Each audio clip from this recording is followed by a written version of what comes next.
پدرم با دستهای زخمیش آینده‌مو ساخت. تا وقتی که پشت در اتاق عمل ایستاده بود نمیدونست دخترش قرار مغزش رو عمل کنه. اون روز که روپوش سفیدم رو تنم دید فقط زل زد به دستام و گفت بابا جان، این دستا همون دستایی که من واسش زباله جمع می کردم. اون لحظه دنیا برام وایستاد.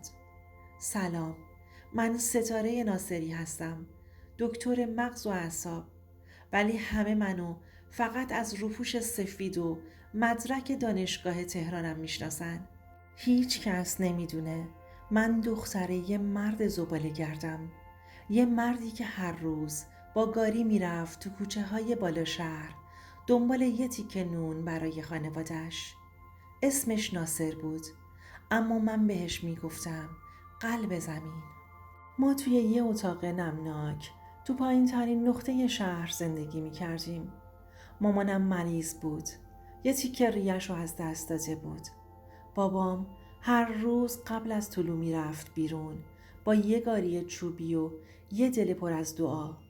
وقتی که بچه ها تو مدرسه بهم گفتند دختر آشغال جمع کن، همون روز برگشتم خونه.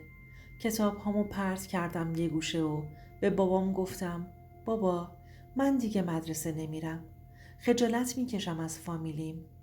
بابام فقط نشست ساکت. چند دقیقه بعد رفت بیرون. نیم ساعته برگشت با یه پلاک اسم جدید، ستاره ناصر. بهم گفت فامیلی تو عوض نکن، افتخارش رو بساز. از همون روز شروع کردم به درس خوندن. با شم، با سرما، با گرسنگی، با صدای مامان که سرفه می کرد، با بوی زباله هایی که بابا هر شب با خودش می آورد تا جدا کنه. یه شب با تب بالا نشسته بودم و درس می خوندم. بابام گفت بخواب دخترم، این درس ها تو رو به چی می رسونه؟ گفتم بابا، منو میرسونه به جایی که تو دیگه زباله جمع نکنی. اون شب بابام پتو رو انداخت روم و گفت فقط یه چیز ازت میخوام، هیچ وقت از چیزی که هستی خجالت نکشت. و من با همین جمله بزرگ شدم. سالها گذشت، نهایت رویای من فقط قبولی تو دانشگاه دولتی بود. اما خدا بیشتر از اون بهم داد. من رتبه 6 کشور شدم. پزشکی تهران قبول شدم. روزی که جواب کنکور اومد بابام با گاریش رفت دور محله چرخید و فریاد زد دختر ناصر دکتر شد. اون روز همسایه‌ای که تا دیروز زباله هاشو روی سر ما خالی می کرد اومد دم در و بهم گفت تو ثابت کردی خون فقرا از طلا هم با ارزش تره. سال اول دانشگاه که شروع شد من بیشتر از اینکه خوشحال باشم می ترسیدم.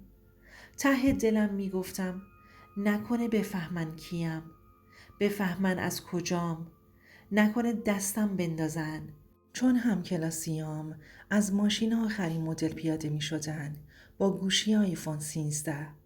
من تازه یه گوشی دکمه‌ای خریده بودم با پولی که بابام از فروش یه مقدار آهن قراضه در آورده بود.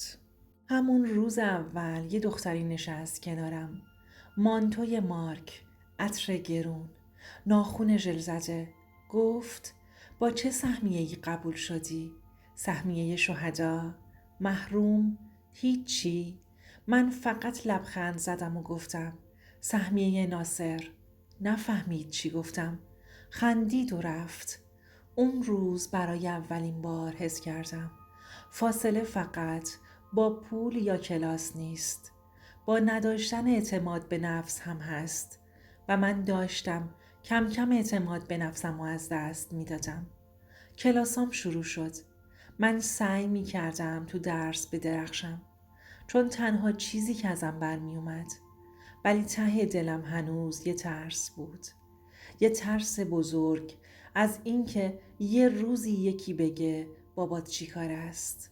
یادمه یه روز سر کلاس استاد گفت بچه ها امشب مهمون ویژه دارم. یه جراح مغز از فرانسه اومده با پدرش.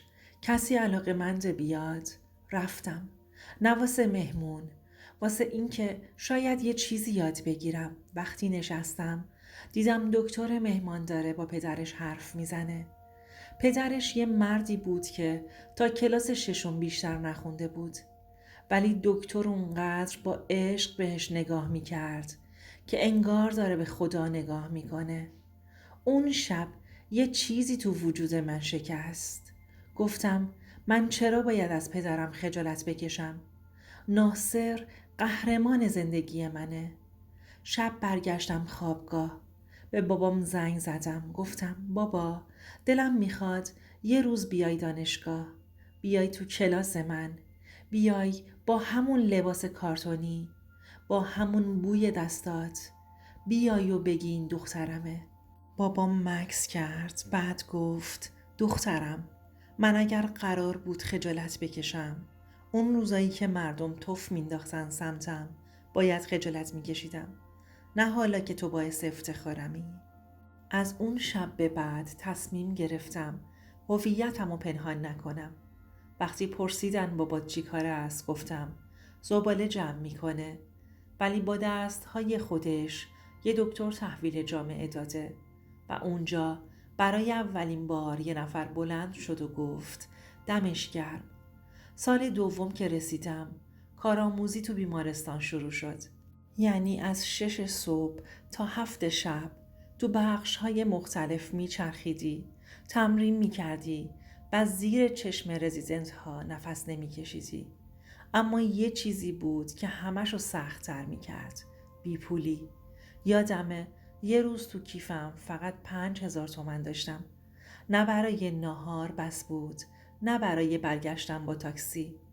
همون روز اتفاقا شیفتم تو اورژانس بود.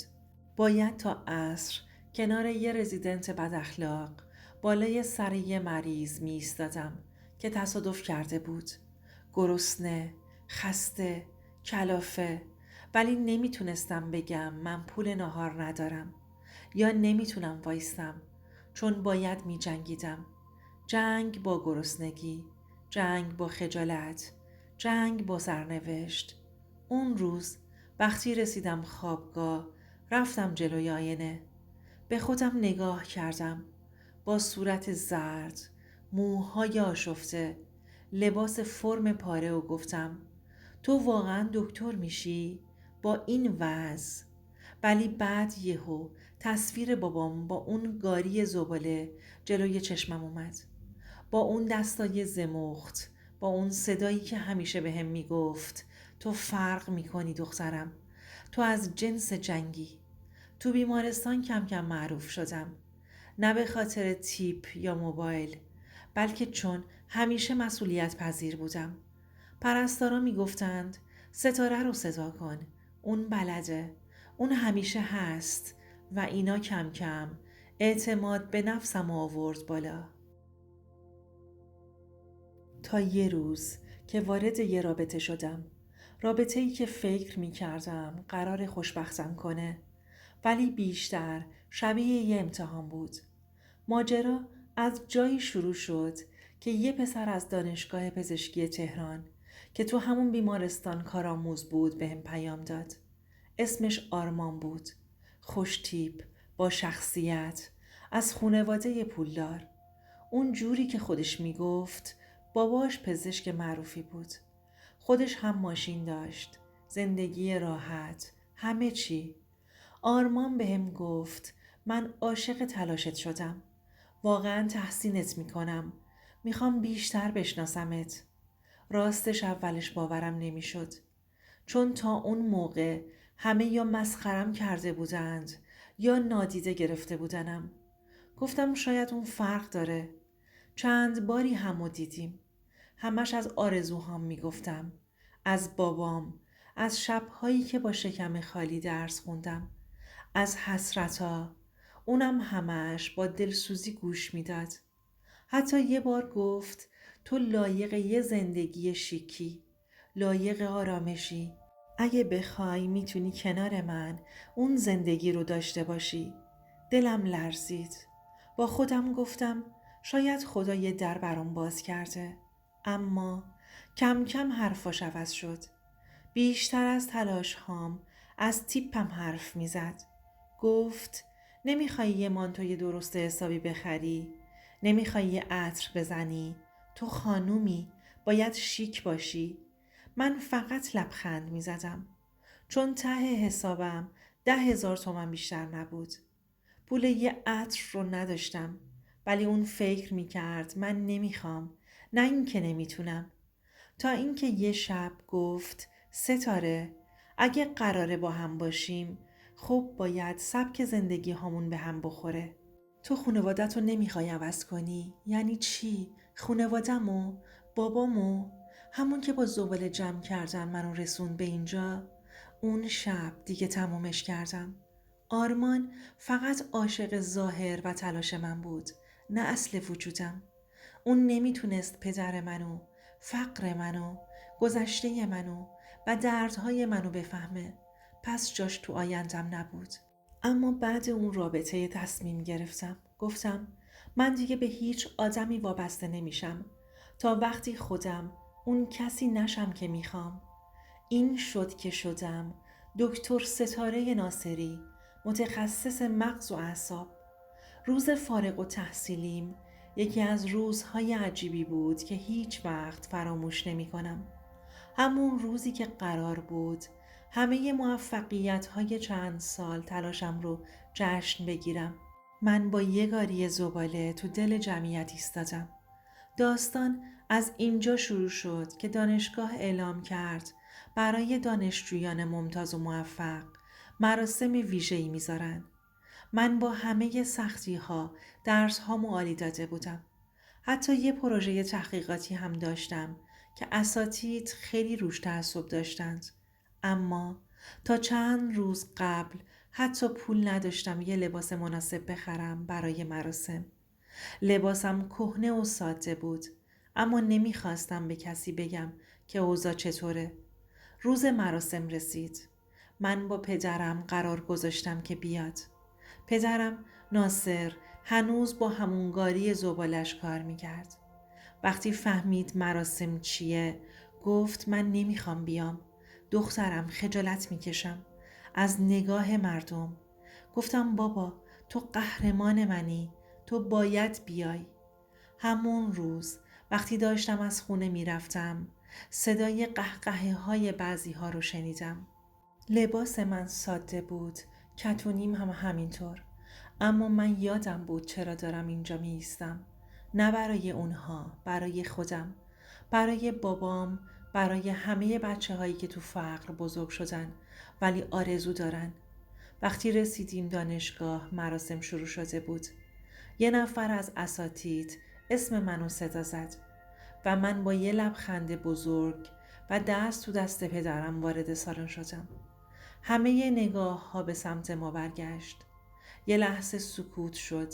بعد از اون سکوت شروع به کف زدن کردند. کف زدن برای دختر بچه‌ای که هیچ وقت فراموش نکرده بود از کجا اومده. کف زدن برای پدر زحمتکش که با دستاش دنیا رو تغییر داد. کف زدن برای امید و تلاش. بعد از مراسم خیلی اومدن پیشم. گفتن که داستانم الهام بخش بود. یه خبرنگار محلی هم با هم مصاحبه کرد و گفت این داستان رو تو روزنامه و سایت ها منتشر میکنه. اما من فقط یه چیز میخواستم بگم. شک نکنین به خودتون. مهم نیست الان اوضاعتون چیه. مهم اینه که تا کجا میتونین برسین. و در نهایت یه پیام دارم برای همه شما. زندگی هیچ وقت ساده نیست. اما وقتی با عشق و اراده تلاش کنیم میشه معجزه ساخت. اگر این داستان تونسته کمی بهت انرژی بده حتما کانالم رو ساب کن تا داستانهای بیشتری مثل این رو بشنوی. تو این کانال داستانهایی هست مثل خیانت، قدرت، شکست، رشد و موفقیت مردها و زنهایی که روایت میشه. پس صدای این آدمها باش. ممنون که همراه هم هستی.